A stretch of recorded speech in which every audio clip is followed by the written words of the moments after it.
신년도를 맞이해서 이 복음을 듣는 모든 분들에게 하나님의 은혜와 평강이 충만하기를 기원합니다. 오늘의 말씀은 로마서 3장 23절에서 24절에 있는 말씀을 보시겠습니다.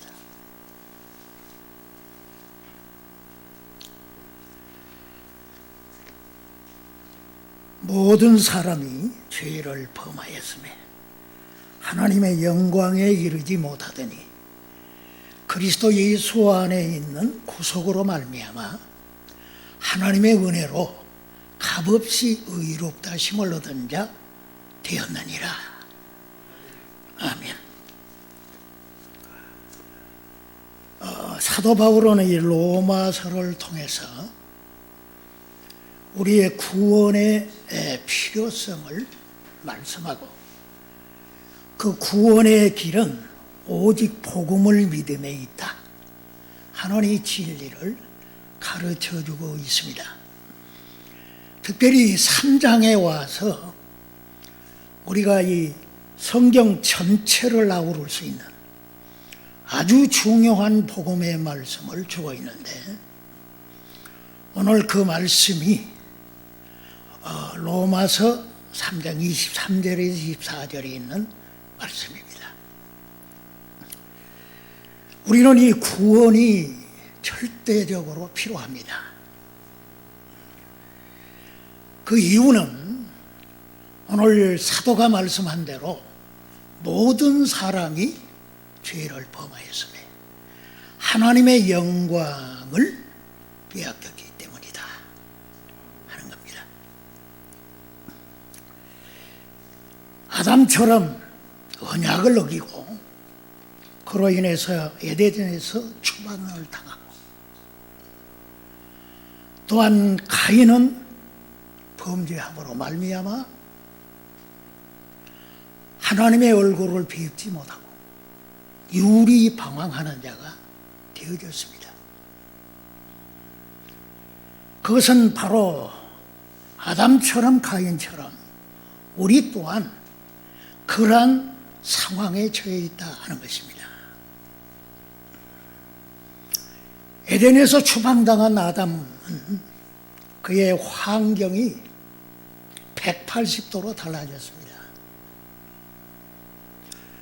고난의 가시가 그의 인생길에 따르게 되어졌고 삶에는 엉겅퀴가 얽혀져 있는 그러한 현장이 되어졌습니다.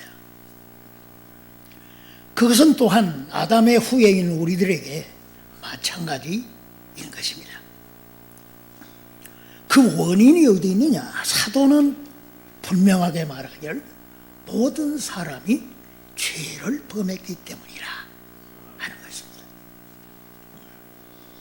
여러분이 여기서 말하는 죄는 물론 윤리적인 것도 있지만 그러나 하나님과의 관계에서 가르쳐주는 죄를 말합니다. 그 죄는 뭘 말합니까? 하나님을 반역하고 배반한 것을 의미합니다. 여러분은 아십니까? 인간은 본래 하나님의 형상, 하나님의 모양대로 지음을 받았습니다. 그러나 이 죄를 범함으로 말미암아서 인간은 그것을 잃어버리게 되어졌다고 하는 것입니다. 뿐만 아니라 사람은 다 죄의 지배를 받는 그런 존재가 되어졌습니다.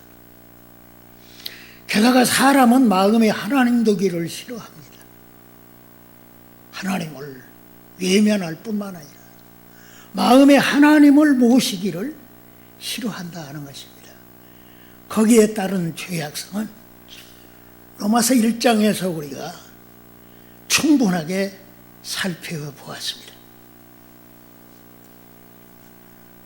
마음에 하나님을 두기를 원하십니까? 그렇지 않는 사람들은 죄의 지배를 받게 되어져서 온갖 불의를 행하게 되어지는 것입니다. 그 결과 사람은 사망의 지배를 받고 있게 되어진 것입니다. 왜 그렇게 되었는가? 그 원인이 어디 있는가? 우리는 그것을 우리의 시조인 아담에게서 찾아봐야 합니다. 그가 우리의 원조이기 때문에 그렇습니다. 그에게 있어서 범죄의 원인은 사탄의 유혹을 받아들였기 때문입니다. 사탄의 유혹은 너도 하나님같이 되라. 너도 하나님처럼 될 수 있다 하는 유혹이었습니다. 그 유혹을 받아들이게 된 사람에게 있어서 찾아든 결과는 하나님처럼 되는 것이 아니라 오히려 인간에게 주어진 영광을 빼앗겨 버리게 된 것입니다. 사람은 사람일 뿐이지 창조자가 될 수 없습니다. 인간에게 주어진 영광은 바로 하나님의 모습을 닮았다. 하나님의 형상이다 하는 여기에 최고의 영광인 것입니다. 인간이 창조주 하나님을 닮은 존재라 이보다 더 큰 영광을 있겠습니다. 하나님은 선하십니다. 하나님은 의로우십니다. 그분은 진실하십니다. 하나님의 형상이라고 할 때 인간에게는 그것이 주어지게 된 것입니다. 베드로 사도는 인간이 이 회개하고 예수를 믿게 되어질 때 그 하나님의 형상, 그 하나님의 이 닮은 모습을 회복하게 되어진다고 가르쳐주고 있습니다. 뿐만 아니라 하나님은 모든 지혜와 재능과 그의 모든 탁월하심이 어느 누구도 따라갈 수 없는 절대자입니다. 천사들이 능력이 뛰어나지만 그러나 그들은 사람처럼 하나님의 형상은 아닙니다. 그러나 인간은 하나님을 닮은 영광스러운 존재가 되어졌습니다. 그래서 사람을 만물의 영장이라 이렇게 부른 것입니다. 하나님은 사람에게 생육권, 또 만물을 지배할 수 있는 지배권, 그리고 통치권을 허락해 주었습니다. 그래서 하나님이 지으신 모든 세계를 관리하고 다스릴 수 있는 영광이 주어졌던 거죠. 그러나 하나님을 반역한 이후 죄를 범하게 되어졌을 때 그 영광은 박탈당하게 되어진 것입니다. 뿐만 아니라 죄의 지배를 받게 되어졌습니다.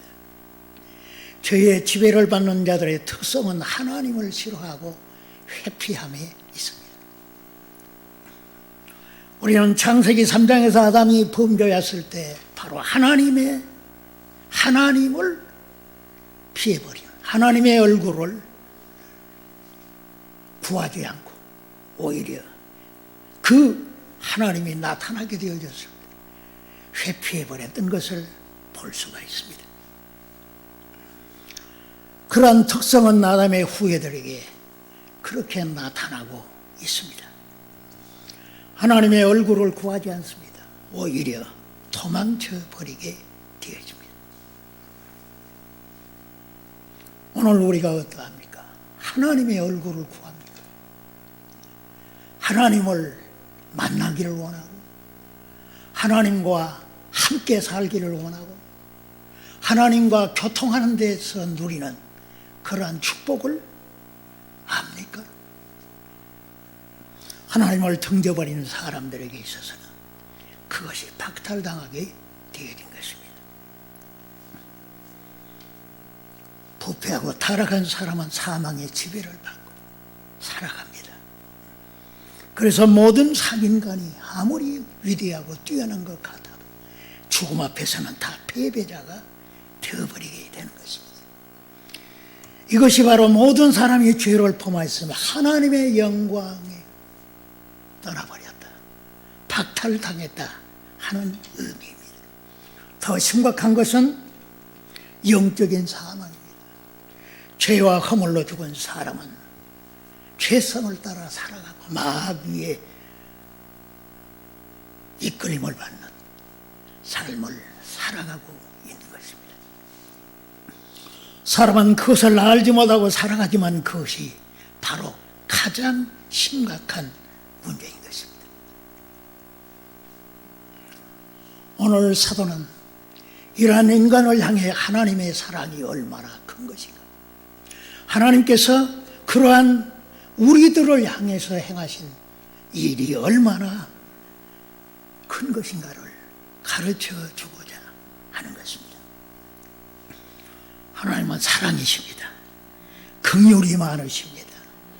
그 자비하심은 한량이 없습니다. 하나님은 인간을 다시 맨 처음 지음받았던 그러한 형상으로 회복시켜주기를 원하십니다. 오히려 그보다 더 높은 차원의 존재로 세워주기를 원하십니다. 오늘 그것을 사도는 그리스도의 구속을 통하여 이루시는 것을 가르쳐 주고자 하는 것입니다. 오늘 24절을 보세요. 24절에 같이 읽습니다. 24절. 그리스도 예수 안에 있는 구속으로 말미암아 하나님의 은혜로 값없이 의롭다 하심을 얻은 자 되었느니라. 그리스도 안에 있는 구속, 그것을 통해서 사람이 의롭다 하심을 얻게 되어진다. 여기에 놀라운 복음의 진리가 담겨 있습니다. 하나님은 죄와 사망의 지배를 받는 우리들을 구원해서 다시금 인간의 영광된 자리에 회복시키기를 원하시는데, 그것이 바로 그리스도 예수 안에 있는 구속을 통해서 이루신다고 하는 것입니다. 여기에 가장 먼저 선행되어야 하는 것은 죄의 문제입니다. 왜냐하면 그것이 핵심적인 문제이기 때문입니다.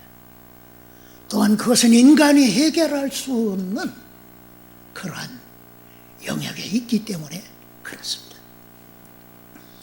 사도는 그 문제, 그 죄의 문제의 해결을 그리스도 예수를 통해서 이루어 주신다 하는 것입니다. 그리스도 안에 있는 구속, 여기에 그리스도 안에 있는 구속이라는 말은 그리스도의 죽음과 그의 부활에 의해서 발언되는, 거기에서 주어지는 구원의 축복을 의미합니다. 왜냐하면 그리스도의 죽으심이 우리의 죄를 위한 대속이고, 그의 다시 사심은 우리의 구원을 위함이기 때문입니다. 하나님은 우리를 죄에서 구원하여 영광된 자리에 회복시켜주는 일에 있어서 자기의 독생자이신 그리스도를 통하여 이루시기를 기뻐하셨고, 그리스도께서는 그의 뜻에 순종하여 자신을 바로 우리 죄를 대속하기 위한 죽음에 넘겨 놓으시고 완성하신 줄로 믿습니다. 그의 부활은 바로 이 예수 그리스도만이 우리의 구원이심을 알리시고 친히 오셔서 우리를 구원하시는 귀한 역사를 이루고자 하는 것입니다. 그러므로 그리스도의 구속은 우리의 죄의 문제를 해결할 수 있는 유일한 방식입니다. 다른 방식은 없습니다. 오직 그리스도의 구속, 그것뿐인 것입니다. 그런 의미에서 그리스도 예수의 구속은 우리 구원의 복음의 원석인 것입니다. 그의 죽으심과 부활에서 나오는 구속은 바로 복음의 핵심이고 그것은 바로 능력인 것입니다. 우리의 구원이 바로 그리스도의 구속에 있기 때문에 그렇습니다. 우리의 구원이 그의 죽으심과 부활을 통해서 많이 이루어지기 때문입니다. 그러므로 그리스도의 이 죽으심과 부활이 바로 우리의 구원의 핵심이 되어지는 것입니다. 우리는 그것을 반드시 알아야 됩니다. 왜냐하면 우리 구원의 사활이 바로 그리스도의 죽으심과 부활이 그걸 내가 어떻게 잘 이해하느냐에 달려있기 때문에 그렇습니다. 오늘 사도가 그리스도 예수 안에 있는 구속이라고 하는 이 중요한 말씀을 함에 있어서 우리는 특별히 먼저 구속에 대한 세 가지 중요한 요소를 이해해야 합니다. 우리는 먼저 구속이 갖는 문자적인 의미를 이해할 필요가 있습니다. 구속이라는 건 바로 대가를 지불하고 자유케 하는 것을 뜻합니다. 유대인의 민법에 노예가 팔려와서 6년 동안 주인을 섬기면 7년째 되는 해는 자유케 하라는 법이 있습니다. 유대인들은 바로 그것이 실정법이 되어져서 실천해야 했습니다. 그러니까 종으로 사온 사람을 이제 7년째에는 자유의 몸이 되도록 해줘야 합니다. 이것이 지속되면서 바로 이 희년이라는 제도가 유대인들에게는 주어졌습니다. 그 희년의 제도의 핵심은 자유와 해방에 있습니다. 토지나 사람이나 어떤 것이든지 간에 바로 이 40년, 50년이 되는 해에는 다 원상태로 복귀하도록 하였습니다. 그래서 이 희년이 되면 모든 것이 다 제자리로 돌아가고 이 노예들은 완전히 해방이 되어지고 자유함을 누릴 수가 있게 되었던 거죠. 이러한 바로 이 민법이나 희년 제도가 가르치는 것을 사도는 그걸 복음에 적용하여서 그리스도 예수께서 구속하심을 통하여 그 놀라운 회복과 자유함이 이루어진다고 하는 것을 이해하였습니다. 그러므로 우리가 구속에 대한 신학적인 의미를 보면 바로 그리스도의 속죄에 의해서 우리 같은 죄인들이 죄의 지배에서 자유함을 얻고 사망에서 노임을 받게 되어진다고 하는 것을 가르쳐주고 있는 것입니다. 사도는 하나님께서 독생자를 통해서 그 일을 행하셨음을 가르쳐 줍니다. 갈라디아서 4장 4절에서 5절 보면 때가 참에 하나님이 그 아들을 보내사 율법 아래 나게 하신 것. 이 율법 아래 있는 자들을 속량해 주시기 위함이라. 이 속량한다는 말은 바로 이 노예에서 대가를 주고 주인한테 대가를 주고 해방을 시켜주는 것을 뜻하겠습니다. 그런데 예수 그리스도께서 바로 이 십자가에서 우리 대신 받아야 할 율법의 형벌을 다 받으시고 저주를 다 받으심으로 말미암아 우리를 죄와 사망에서 속량하시는 그러한 일을 이루셨던 것입니다. 그래서 사도는 죄에 대한 속박에서 해방을 바로 그리스도의 이 속죄에 의해서만 이루어지는 것임을 잘 이해하고 가르쳐주고 있는 것입니다. 그리스도께서 우리를 위하여 피 흘리셨습니다. 예수께서 십자가에 피 흘리심은 우리의 대속을 위함이었습니다.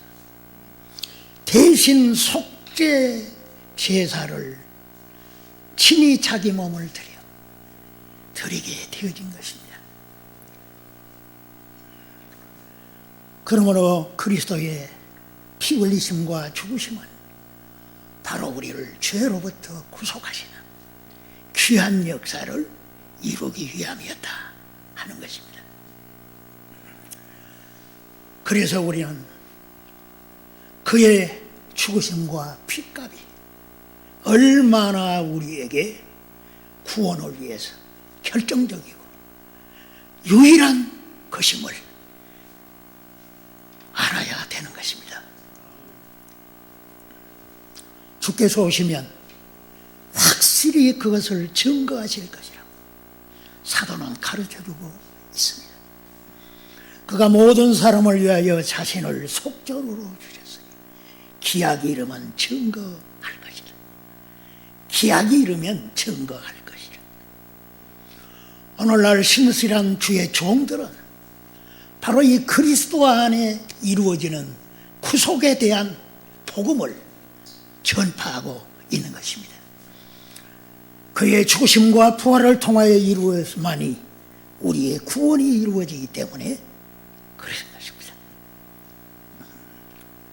그러므로 우리는 이 사도가 오늘 본문에서 가르쳐주고 있는 그리스도 예수 안에 있는 구속으로 말미암아 의롭다함을 얻는다 하는 것을 우리가 복음으로 받아들여야 할 줄로 믿습니다. 오늘 우리가 그것을 믿어야 됩니다.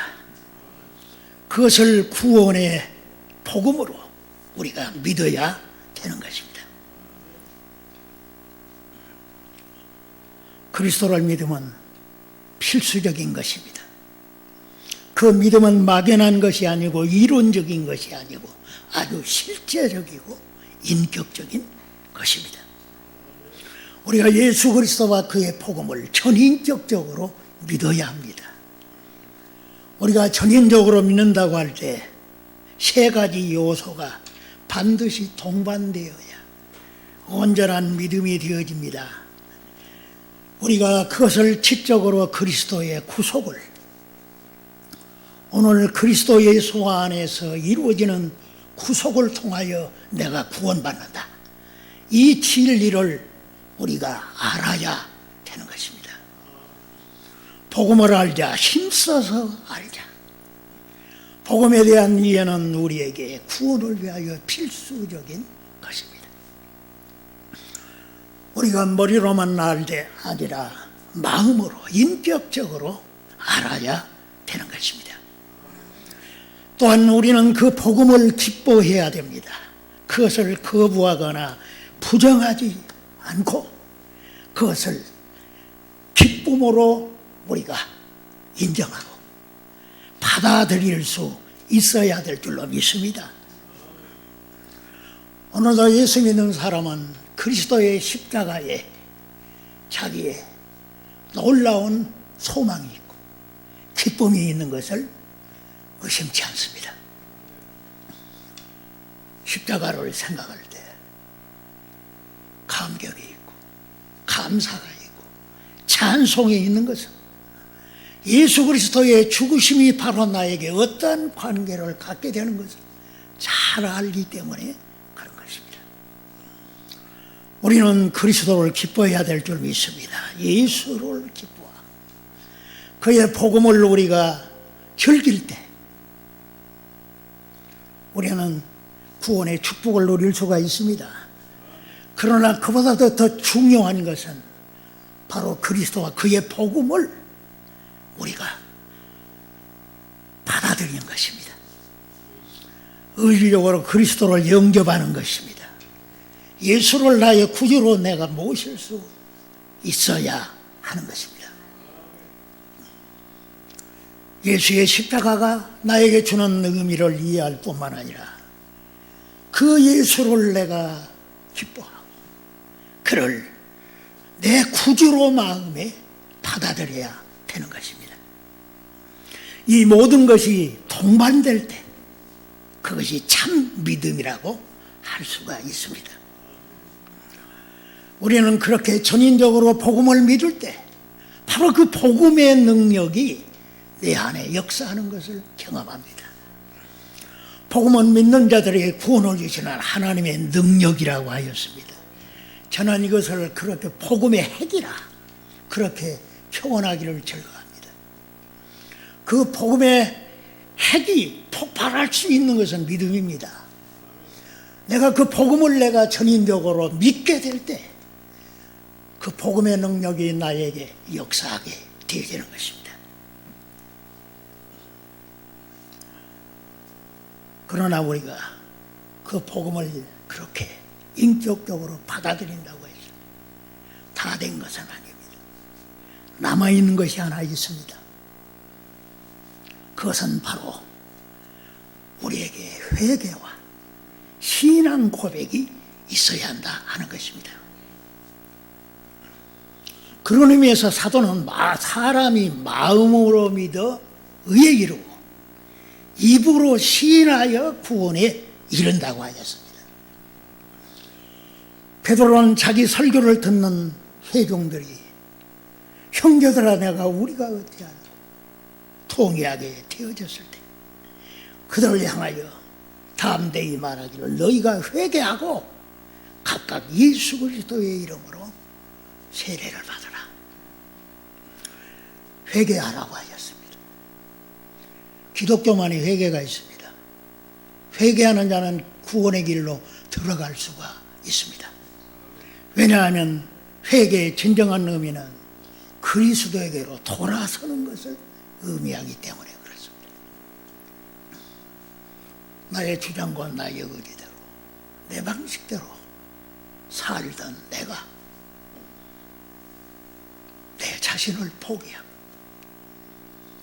그리스도에게로 돌아서는 것을 의미합니다. 이러할 때 성령의 역사가 이루어집니다. 이럴 때 성령님이 역사하십니다. 물론 복음을 들을 때 회개도 성령의 역사로 이루어지지만 그러나 이 회개하게 되어졌을 때 이제야 내가 예수를 나의 주로 나의 구주로 마음에 영접할 수가 있게 되어집니다. 우리가 회개하고 예수 믿게 되면 거기에 주어지는 축복이 그리스도의 의가 우리에게 옮겨지는 것입니다. 나의 죄는 예수께로 전가되고 그리스도 예수를 의지함으로 말미암아 그리스도께서 자신의 의를 우리에게 입혀주는 것입니다. 주께서 믿는 우리에게 그의 의를 입혀줄 때 우리는 하나님의 법정에 담대하게 나아갈 수가 있게 되어집니다. 하나님을 믿는 우리들을 의롭다고 선포해 주십니다. 하늘의 법정에서 선포된 나를 향한 바로 그 선언은 영원한 것입니다. 그렇게 되면 우리가 영원히 의로로서 예수와 함께 하나님 앞에서 살 수가 있게 되어지는 것입니다. 그것이 바로 영생입니다. 영생의 축복이 바로 회개와 예수만이 나의 구주이십니다. 참 속된 말로 때려 죽여도 예수님이 나의 구주이십니다. 고백하는 이들에게 주어지는 축복이 영생입니다. 영생은 막연히 오래오래 산다는 의미가 아닙니다. 성경에서 구원받은 영생이라는 바로 하나님과 함께 사는 축복을 의미합니다. 저는 이 알게 되어졌습니다. 하나님은 우리와 함께 하실 수 있는 축복이 어디 있냐? 그리스도의 구속에 있다. 예수님의 그 십자가의 피 흘리심을 통하여 나의 죄가 주님께로 전가되고 주께서 나를 의의 옷을 입혀 주심으로 말미암아 하나님께서 영원히 나를 의인으로 인정해 주시고 하나님은 의로우십니다. 거룩하십니다. 그러므로 반드시 의로운 자라야 하나님 앞에 설 수가 있습니다. 예수의 피만이 우리를 거룩하게 합니다. 그의 피 흘리심의 능력이 우리를 거룩한 자로 세워주십니다. 그러므로 영생이라는 것은 그리스도의 이 놀라운 속죄의 은혜를 통하여 나에게 주어지는 이 축복이 있었기 까닭에 하나님과 함께 할 수가 있게 되어지는 것입니다. 주님은 다시 오실 줄로 믿습니다. 그분은 분명히 그의 못 박힌 손, 그의 못 자국 난 손, 그의 지은 상처가 우리의 구원을 위한 것이었음을 보여주실 것입니다. 오늘도 이 복음을 믿고 증거하는 사람들은 바로 이 그리스도 안에서 주어지는 이 속죄의 피로 주어지는 그 구속의 은정이 얼마나 큰 것인 것을 알아가면서 살아갑니다. 오늘 이 영생의 축복이 온전히 그리스도에게로 돌아섰습니다. 예수만이 나의 구주이십니다. 신앙 고백을 할 수 있게 되고 이 축복이 있기를 바랍니다. 기도하겠습니다. 하나님 아버지, 감사하고 감사합니다. 돌아보고 살펴보면 우리에게 내놓을 것은 허물과 죄뿐입니다. 숨 쉬는 것 자체가 죄악일진데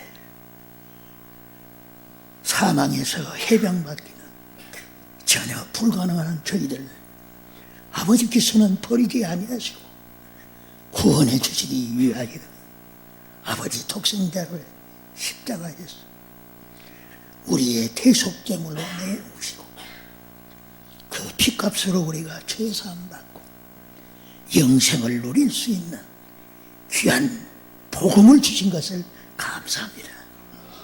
우리가 그 복음을 믿고 주 예수 그리스도를 나의 구주로 모심으로 말미암아 복음의 능력을 체험하게 하시고 오 주여 우리가 의롭다함을 받고 하나님과의 새로운 관계가 형성되어져서 아버지 하나님 앞에서 사는 영생을 누릴 수 있도록 복 주신 것을 감사합니다. 오늘도 이 말씀을 들은 모든 청취자들이 회개하고 주 예수 그리스도를 진실로 믿음으로 말미암아 하나님의 주시는 구원의 축복을 누리게 하옵소서. 예수님의 이름으로 기도합니다. 아멘.